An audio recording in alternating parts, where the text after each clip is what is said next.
লেখকের ওই লেখনের মাধ্যমে কতটা সুস্পষ্টভাবে ইতিহাস এবং আমাদের নিজেদের যে অধিকার আদায়ের যে সংগ্রাম ছিল সেই সংগ্রামের বর্ণনা আছে সেটা 36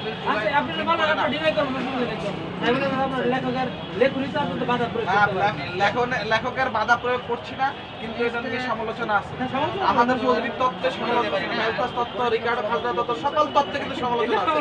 এই বইও কিন্তু আপনার শুনে এইটা যে রাইটার উনি কিন্তু লিখেছে সকল ধরনের সমালোচনা সাধারণ গ্রহণযোগ্য, যেসব সমালোচনা আছে উনি লিখে মেল করে দিবেন, উনি আন্তরিকভাবে গ্রহণ করবেন।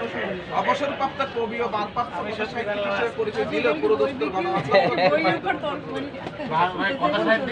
শুধু দর্শক, আমরা বই প্রেমীদের দেখছি এবং বই প্রেমীরাও তারা পছন্দের বই নিচ্ছেন, আবার সমালোচনাও করছেন।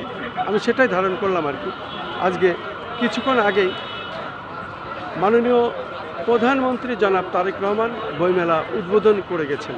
তারপরেই বিভিন্ন স্টলে আমরা ঘুরছি, মানুষ আসছে, বিভিন্ন কথা তারা বলছেন এবং আমরা জিয়া স্মৃতি পাঠাগার এখানে আমরা দেখলাম বই নিয়ে কথা এবং বই নিয়ে আলোচনা, লেখা নিয়ে আলোচনা, লেখকের নিয়ে আলোচনা।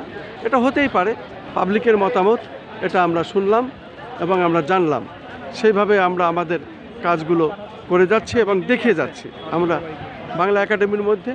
এবং আজকের এই বইমেলা উদ্বোধনের পর আমরা দেখতে পাচ্ছি বিভিন্ন বয়সের, বিভিন্ন শ্রেণী পেশার মানুষেরা এখানে আসছেন, তারা এখানে তাদের কথাগুলো বলছেন, আমরা এটা প্রচার করছি। আমি খন্দকার মাসুদুজ্জামান, ধারাবাহিকভাবে এটা আমরা প্রচার করে যাচ্ছি এবং দেখিয়ে যাচ্ছি।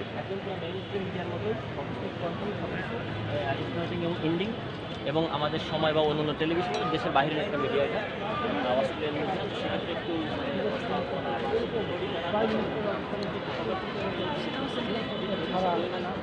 রাস্তা ক্লিয়ার ছাড়া শুধু দর্শক কেউ চলে।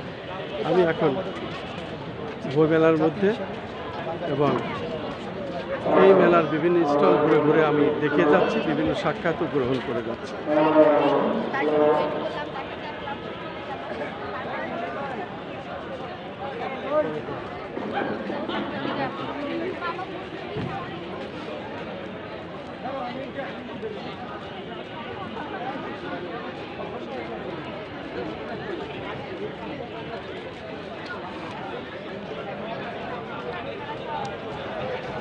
আমরা এটা দেখছি, ঘুরে ঘুরে দেখানোর চেষ্টাও করছি, বিভিন্ন সাক্ষাৎ গ্রহণও করছি আমরা।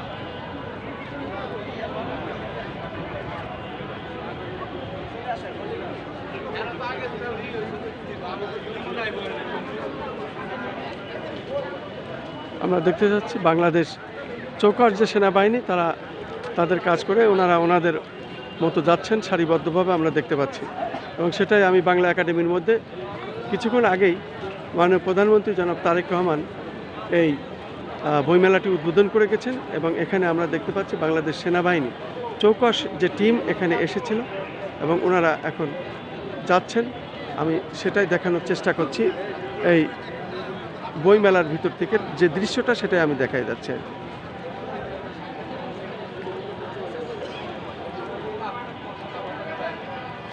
বাংলাদেশ সেনাবাহিনীর যে চৌকস টিমটি আজকে বইমেলায় এইভাবে তারা মাননীয় প্রধানমন্ত্রীর উদ্বোধনের পর তারা তাদের অবস্থানে আবার ফিরে যাচ্ছেন। আমি সেটাই দেখানোর চেষ্টা করছি এবং ধারাবাহিকভাবে সেটা আমি প্রচার করছি।